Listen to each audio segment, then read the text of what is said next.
Hey everybody, it's InsanoBear99 here. I've been talking about this on my Facebook page for a while, and I was going to be doing a Magic the Gathering episode. Reason is, I recently attained this, which I thought was really cool when you put them together.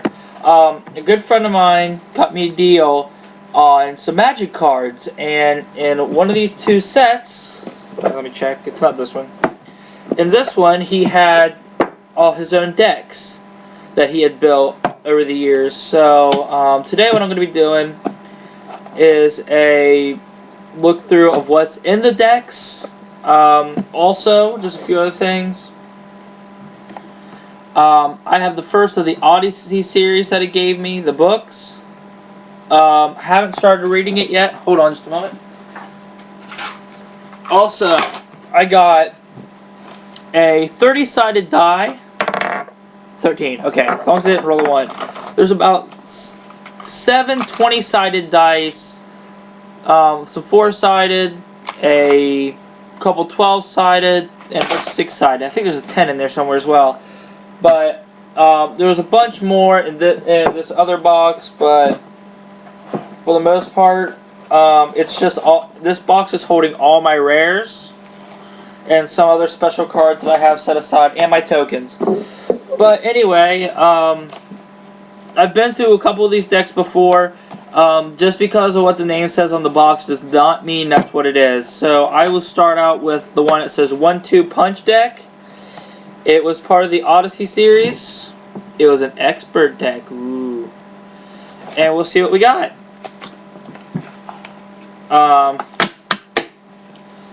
This one was a burn deck. Some of the better cards that were in it were Blaze.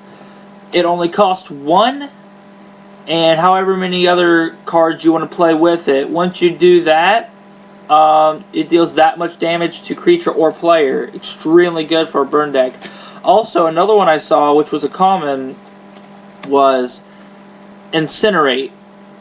Now, if you could hit one of their bigger regenerating monsters with this, if it dies because of this card, it cannot be returned to the game. It's kind of like it's exiled. Remember, these are older cards, so they don't say things like exiled usually. And some of them don't even say sacrifice. They say bury the card. Shock. Here's one of the old Lightning Bolt cards. Looks a lot like the newer ones in the newer sets. Trying to see what there is. I really don't know what I'm doing with this episode. I'm just kind of winging it, as I always do. Wall of Stone and a Mana Flare. Mana Flare I always thought was interesting. It can be useful, but what it does is it's double producing mana for both people. So it's kind of like a double-edged sword. This is definitely a land destruction deck. It has 4 pillage cards and 4 stone rain cards, both of which cost the same, cost 3, and all it does is destroy a target land. But yeah, it's a classic burn deck is what this one was built as. Doo-dee-doo. Secondly, this was a Nuts and Bolt originally box. I'm guessing 5th Dawn series. I haven't followed it that well. Like I said, I just started not real long ago. Web. There it is. Totally missed the camera when I did that. Oh, this is an elf deck. It has cards like Well-Wisher, Heedless One. There were a few, I remember reading a few of the good, there were a couple good rares in this deck. Color of the Hunt, what you do is you call out a creature, and however many creatures you have of that type out on the field, since this is all elves, it's very powerful, it puts so many cards of that, it gives it that much life and toughness. Or whatever they decide. I think toughness and defense or something like that. There is one deck, though, that I kind of want to get out just because it excites me. And it's in the bait and switch box from, I think, Onslaught. Is that Onslaught? Yeah, Onslaught. And what this is my friend Rob's old squirrel deck with Squirrel Mob, which for however many squirrels are out on the field, you put that many, that's how many 1/1 counters it gets. And another friend of mine taught me a little trick I can do with this deck, which was, let me find them. You take a enchanted land with Squirrel's Nest. What Squirrel's Nest does is puts a 1/1 counter for every time you tap it. And that means I put a 1/1 creature on the field. Sorry, not a counter, a creature. And if I use that with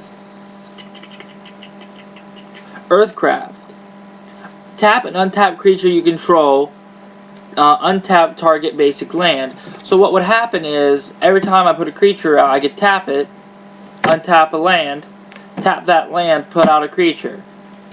And that way you can get infinite squirrels. And if you have a card like Deranged Hermit, which I don't think I have in here at the moment. Oh, wait, actually, Coat of Arms will do the same thing. Each creature gets +1/1 for each creature in play of the same creature type. That means that you're going to have a bunch of 2/2, 3/3s, 4/4 creatures on the field, and you can have an unlimited amount of them if you can get the right cards out on the field. The main thing I want to show off is the old deck boxes. Here's another Onslaught box from the Celestial Assault.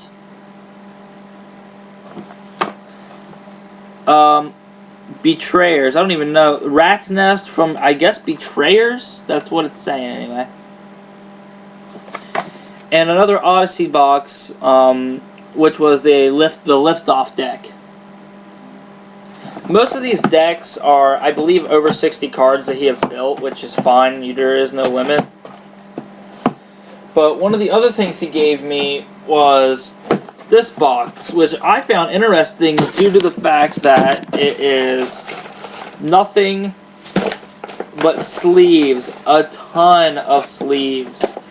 So, that's definitely really cool. Trying to find what else I have. As I said before, I kept all my rares, and what I've done now is, because I just have an over amount of sleeves, every single one of my cards are in a sleeve now. Or, my rares are in a sleeve now. But some of the best ones that I've picked up in the small amount of time I've been playing are in a different kind of sleeve. If anything was legendary, I put it in a red sleeve, like my Liege of the Tangle, which I got for $1 at my local card shop, and Primeval Titan, which I really like this card, mainly because of the fact that it's worth as much as it's about between a $20 and $40 card, depending on where you go. And there's a Titan for each color, and I cannot remember the name of each of them. And I'm trying to find the card that I think I got an extremely good deal on.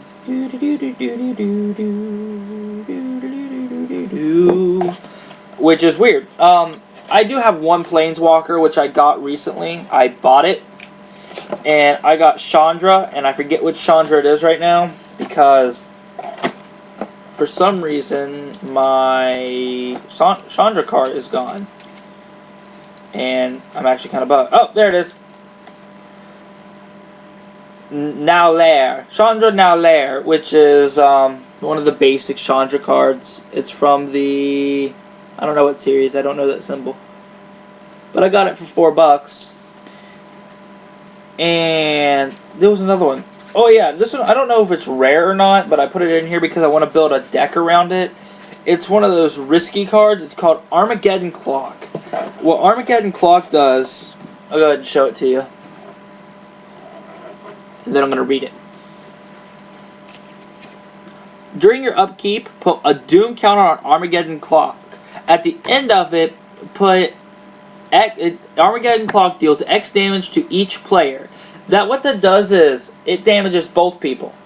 And every turn it does more damage. During any upkeep, you can pay 3 magic to take a counter off of Doom Clock. But it's still pretty powerful.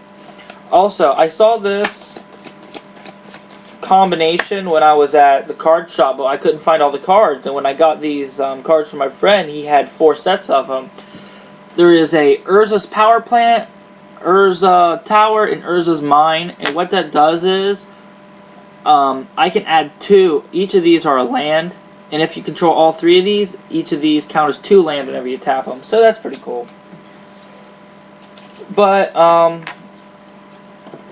Fantasy Sports Cards is the card shop I go to. It's in Mariettia, Ohio. I doubt anybody that watches well, some of my friends watch it. So, guys, if you want to start getting into Magic, in Mariettia, Ohio, there's a card called Fantasy Sports Cards. Just ask me and I'll tell you where it is. I'll tell you how to get there. Or if you have a GPS, just type in Fantasy Sports Cards. You'll find it pretty easily. But, other than that, the only other things I got were different dividers for my deck box because I have one entire side of this now full. Oh, that was much sleeve fell. Now full, which is fun. And I'm going to be building a lot more decks soon. And ever since I got these decks, I've had friends of mine going, I want this, I want that. So, I'm going to have to start working out deals with them. But yeah, 30-sided die. Let's have one more roll. I just rolled a 30. Check it. Well, you can't really check because I picked it up. 30. Anyway, guys, thanks for watching this episode. I really think there was something else I wanted to say. No, can't think of it. If anybody has any more ideas about episodes I should do, if they want to critique my episode, no trolling, just critiquing. There's a difference. Feel free. Leave comments down below. Subscribe to my channel if this is the first time that you've seen anything. Also, if there's any cards that you want to know if I have, if I've heard of, or any combinations you want to talk about, send me a message, leave a comment. I'm starting to really get into Magic, and it's kind of sad because I just started and I don't want to think about how much money I've spent on it. So yeah, this is Santa Bear 99, guys, and I'm out.